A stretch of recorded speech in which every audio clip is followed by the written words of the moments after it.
Hey, Carolyn Porter here, and this video is on focusing on your vision. Focus on your vision all the time. And I'm making this video because I understand how easy it is to get off focus on your vision and get caught up in somebody else's agenda. That happens to all of us, myself included. You know, if we're not careful and vigilant, we can be dragged off our course and onto somebody else's agenda. So I want to make this video talking about some of the things that can really get you off course if you're really not focused.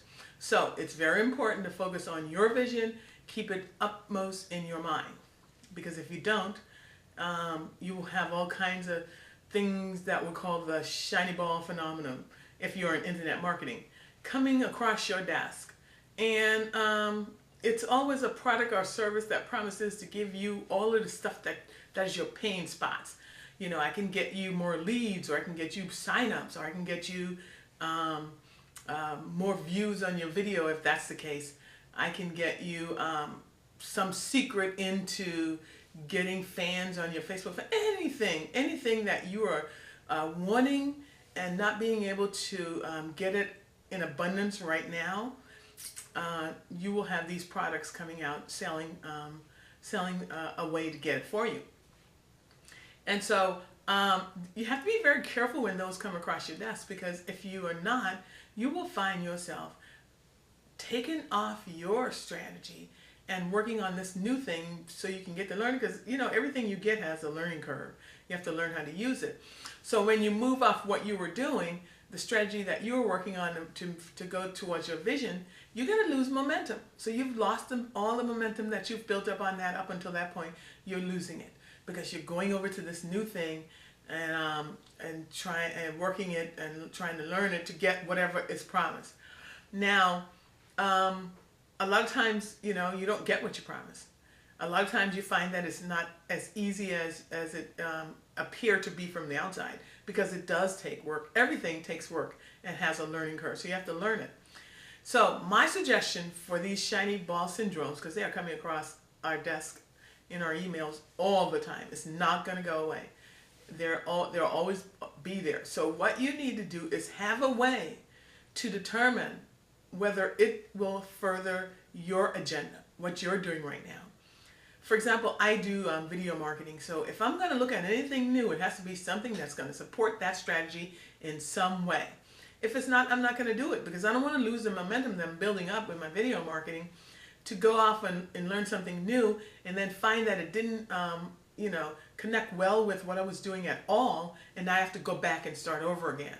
So look at the stuff, and if you want to try it, I mean, because you need to get whatever it is that it's offering you, look at it to see whether it's going to complement what you're already working on. If it's not, then I say let it go. If it's all that good, it will be there when you finish with whatever you're doing. And when I say finish, I mean that when you've done this strategy over and over and over again, rinse and repeat, that you have it down to a science, you know how to do it easily, you could even outsource this and you wouldn't have to spend that much time trying to propel it forward. When you get to that point, if it's a good product, it'll be there and you can go and try it then. But do look at it and see whether it works well with what you're already doing before you pick it up, because if you do and it doesn't work well with what you're already doing, you're going to lose momentum. And the second thing that is really a time suck is social media.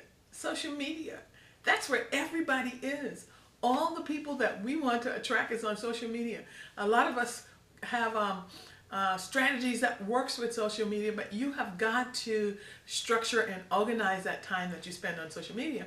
Otherwise, it will suck your time right out of your day, and then the next thing you'll know that it is at the end of the day and you really didn't accomplish all the stuff that you wanted to do, especially your income producing activities.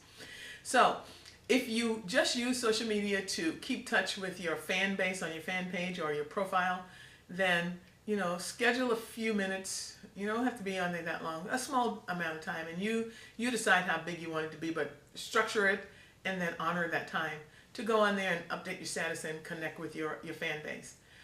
If you have syndication group on social media, and I have a few of those on social media, that you go there to syndicate with people that you're working together to help build up your content.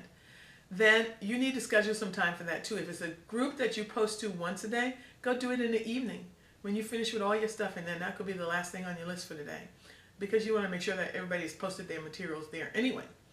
But if you have groups that you're posting throughout the day, then you need to schedule some set time, and you need to honor that time. For example, it depends on how big your group is. 30 minutes is more than enough.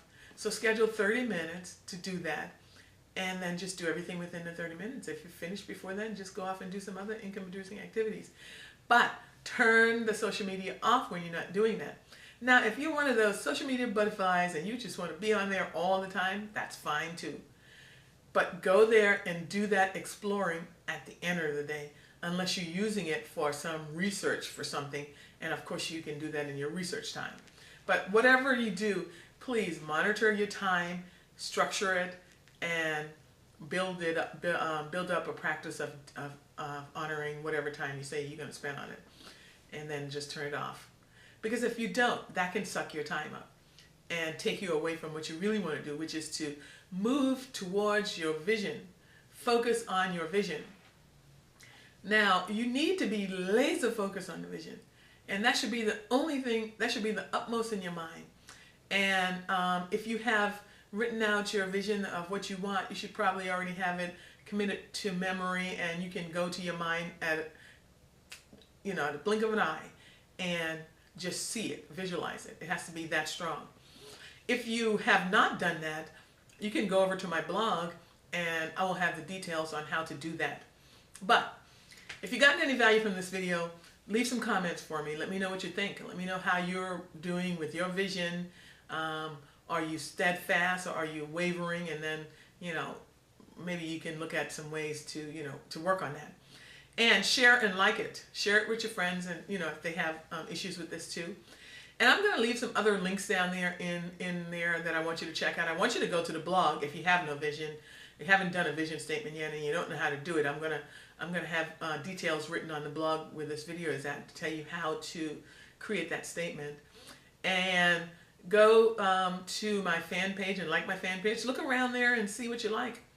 And subscribe to the YouTube channel. And I will see you on the next video. Thank you very much.